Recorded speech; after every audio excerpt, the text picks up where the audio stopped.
ஒரு கிராமம். காலை மஞ்சள் வெளிச்சம் மெதுவா வீதியில விழும் நேரம். அடுப்பில் எரியும் மரவட்டியின் சத்தம். அதுக்குள் கலந்த மீன் குழம்பு வாசனை. அந்த வாசனை சாதாரணமல்ல. அது வயிற்றை மட்டுமல்ல, மனசையும் இழுக்கும் வாசனை. இன்று அந்த வாசனை உங்களை ஒரு கதைக்குள் இழுக்கப் போகுது. கவனமா கேளுங்க. ஏன்னா இந்த கதையில் சுவையும் இருக்கு, சதியும் இருக்கு, உண்மையும் இருக்கு. காலை சூரியன் இன்னும் முழுசா எழுந்திருக்கல. ஆனா பாட்டி கடை முன்பு ஏற்கனவே கூட்டம். மரவட்டியின் புகை மேலே எழுகிறது. அந்த வாசனை காற்றோட சேர்ந்து கிராமத்தையே சுற்றுது. இன்று அந்த வாசனை மட்டுமல்ல, ஒரு கேள்வியும் காத்திருக்குது. பாட்டி, நேற்று மாதிரி இன்னிக்கும் கொஞ்சம் அதிகமா ஊத்து. என் மனைவி நேற்று ரொம்ப சந்தோஷமா சாப்பிட்டாங்க. இது சாப்பாடு இல்ல, ஆசீர்வாதம்னு சொன்னாங்க. நீங்க வைக்கும் குழம்புல ஏதோ ரகசியம் இருக்கு பாட்டி. மிளகாயா, மஞ்சளா, இல்ல உங்க மனசா? என் வீட்ல நான் எத்தனை தடவை முயற்சி பண்ணேன் பாட்டி. உங்க மாதிரி வரல. நான் உப்பு போடுற அளவுக்கே நீங்க போட மாட்டீங்க. ஆனா உங்க சுவை ரொம்ப ஜாஸ்தி. இது எப்படி சாத்தியம்? உங்க கைதானே வேற மாதிரி. நாங்க பக்கத்து கிராமத்துல இருந்து வரோம் பாட்டி. நாங்க சும்மா சாப்பிட வரல. இங்க நிக்கிற இந்த அன்புக்காக தான் வரோம். நீங்க மகனேன்னு சொல்லி ஊத்துற ஒரு கரண்டி சாப்பாட்டுக்கு நாங்க 2 கிலோமீட்டர் நடக்க தயாரா இருக்கோம். ஒரு கடை, ஒரு பாட்டி. ஆனா அந்த கடை ஒரு உணவகம் இல்ல. அது ஒரு உணர்ச்சி. பாட்டி, நாங்கெல்லாம் சாப்பிடுறோம் சரி. ஆனா ஒரு சந்தேகம் எப்பவுமே மனசுல இருக்கு. உங்க கை பக்குவம் இவ்வளவு அருமையா இருக்கே, அது உங்க மருமகளுக்கு ஏன் வரல பாட்டி? அவளும் இவ்வளவு நாள் உங்க கூட தான் இருக்கிறாளே. ஆமாம் பாட்டி. நாங்க சும்மா கேட்கல. உங்களுக்கு நாளைக்கு வயசாகும். இந்த சுவை யாராவது கத்துக்கணுமே. உங்க மருமகள் கற்றுக் கொடுக்கலையா? இது உங்க கூடயே இப்படியே முடிஞ்சிருமா? எங்க அம்மா சொல்றாங்க, அந்த பாட்டி கைப்பக்குவம் தனியா வந்த வரோன்னு. ஆனா வரோன்னா அத பகிரணுமே பாட்டி.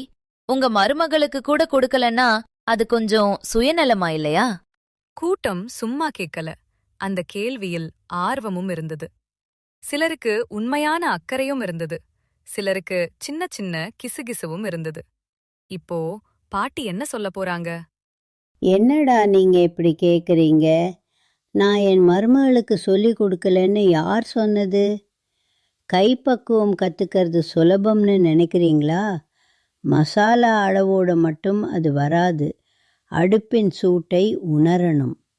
மீன் வாசனை மாறுற நேரத்தை கவனிக்கணும். அதுக்குள்ள மனசு அமைதியா இருக்கணும். அவளுக்கு நான் சொல்லிக் கொடுக்க விரும்பலன்னே இல்லை. ஏன் இப்படி கேக்குறீங்க? யாருக்கு இருந்தா என்ன? என் அத்தை டெக்னிக். என்ன பண்ணாலும் எனக்கு வராது. அது அவரோட வரம். நாங்க எல்லாம் சாப்பிடுறதுலே சந்தோஷம்தான். மருமகளே, நீங்க கத்துக்கணும்னு ஆசை இல்லையா? இந்த ஊரு நாளைக்கு அந்த பாட்டி மருமகள் தான்னு உங்க பேரை சொல்லணுமே. ஆசை இல்லைன்னு யார் சொன்னது? ஆனா சில விஷயம் நமக்காக வராது. அதை வலுக்கட்டாயமா வாங்க முடியாது. அந்த நாள் கூட்டம் சிரிச்சுக்கிட்டு சாப்பிட்டுச்சு.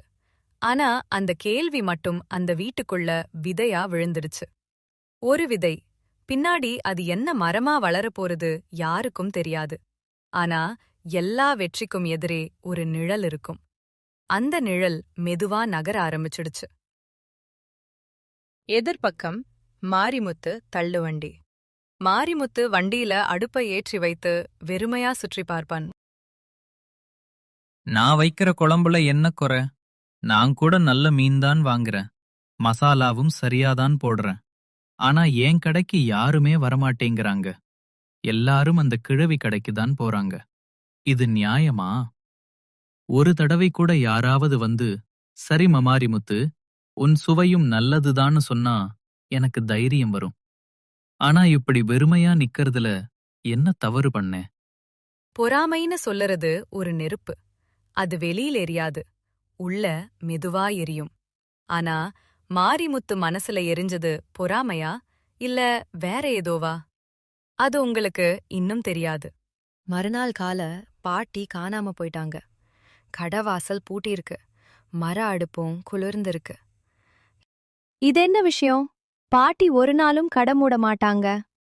நேத்து ராத்திரி யாராவது பார்த்தாங்களா? எங்க போயிருப்பாங்க? அதே நேரம் மாரிமுத்து கடையிலிருந்து வலுவான மீன் குழம்பு வாசனை. இது பாட்டி கை வாசனை மாதிரி இருக்கே. மாரிமுத்து, உண்மை சொல்லு. நீதான் ஏதாவது பண்ணியிருக்க? அப்போ மாரிமுத்து, ஆமா, நான் தான் கடத்தினேன். அப்போ பாட்டி எங்க? அதெல்லாம் எனக்கு தெரியாது. உண்மை சில நேரம் தானாக கத்தாது, அது அழுதுதான் வெளிவரும். இந்த கதையில உண்மை இன்னும் வாய் திறக்கல, ஆனா திறக்கப் போகுது. ராமுவின் சந்தேகம். ராமு அமைதியா எல்லாம் கவனிக்கிறான். மாரிமுத்தன் முகத்துல கோபம் இல்ல, பயம் இருக்கு. ஏன்? வீட்டுக்கு போகும் வழியில அம்மா ஒருத்தரிடம் பேசுறாங்க. இங்கதான் யாரும் எதிர்பார்க்காத திருப்பம்.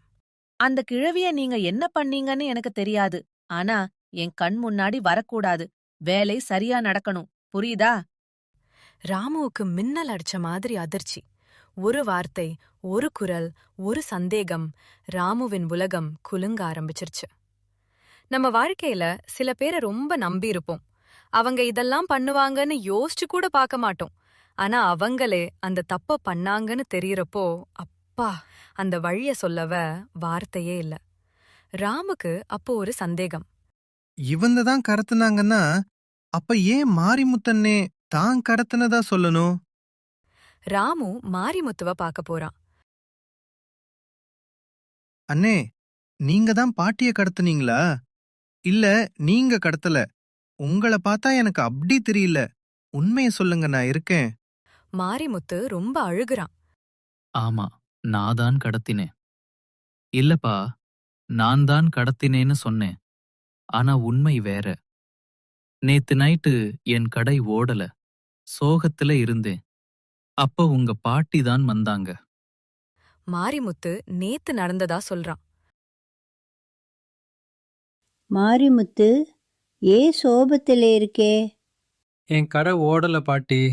எப்படி வாழ்க்கை நடத்துறது தெரியல. அட பாவி, அதுக்குத்தான் சோகம்.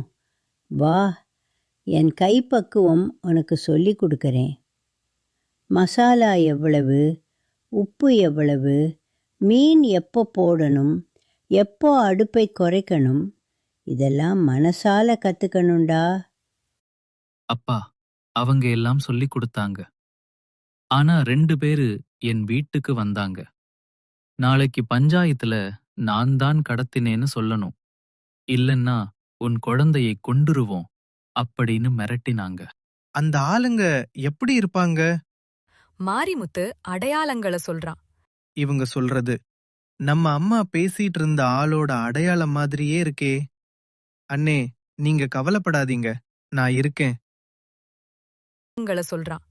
ராமு வீட்டுக்கு போறான். அம்மா அழுதுகிட்டு நடிக்கிறாங்க. அம்மா, கவலைப்படாதீங்க, யாரு கடத்துனாங்கன்னு கண்டுபிடிச்சாச்சு.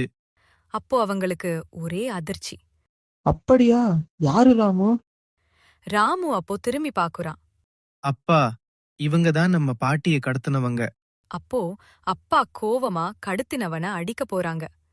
அப்பா, பொறுமையா இருங்க. இவர் கடத்தினவர் தான், ஆனா கடத்த சொன்னவங்க வேற ஆள். அப்படியா? யாரு கண்ணா நம்ம பாட்டிய கடத்த சொன்னது? போதும் அம்மா, நடிக்காதீங்க. எல்லாம் எனக்கு தெரியும். ஏன் பாட்டிய கடத்துனீங்க? ஆமா, நான் தான் கடத்த சொன்னேன். உங்க பாட்டி ஒரு சுயநலவாதி. எனக்கு கைப்பக்குவம் சொல்லிக் கொடுக்கவே இல்ல. இந்த ஊரே அவங்கள பத்தி தான் பேசுது. அவங்க இருந்தா நான் பெரிய ஆளா வர முடியாது. அம்மா, ஒரு நாள் நான் பாட்டிய கேட்டேன், ஏன் அம்மாவுக்கு சொல்லி கொடுக்கலன்னு. அப்ப பாட்டி என்ன சொன்னாங்க தெரியுமா? இல்லப்பா, நான் படுற கஷ்டம் என் மருமக பட வேண்டாம். அவ ஆணி மாதிரி உறுதியாக இருக்கட்டும். உச்சகட்டம் அழுதுகிட்டு உட்கார்றாங்க. ஐயோ, நான் தப்பான முடிவு எடுத்துட்டேன். அந்த நேரம் மெதுவா பாட்டி நடந்து வர்றாங்க. அத்த, என்ன மன்னிச்சுடுங்க, நான் தப்பா நினைச்சிட்டேன். பிள்ளை தப்பா நினைச்சா அம்மா மன்னிக்கணுமே. கைப்பக்குவம் மட்டும் இல்ல, மனப்பக்குவமும் கத்துக்கணும். ரங்க ராமு அவங்க அம்மாவை கூட்டிட்டு போய் மாரிமுத்துக்கிட்டையும் மன்னிப்பு கேட்க வைக்கிறான். அண்ணே, என்னைய மன்னிச்சிருங்க. என் சுயநலத்துக்காக நான் உங்கள பயன்படுத்திட்டேன். பொறாம மனசுல வந்தா அன்ப கூட கெடுத்துரும். ஆனா உண்மை வெளிச்சம் வந்தா உறவுகள் மீண்டும் சேரும்.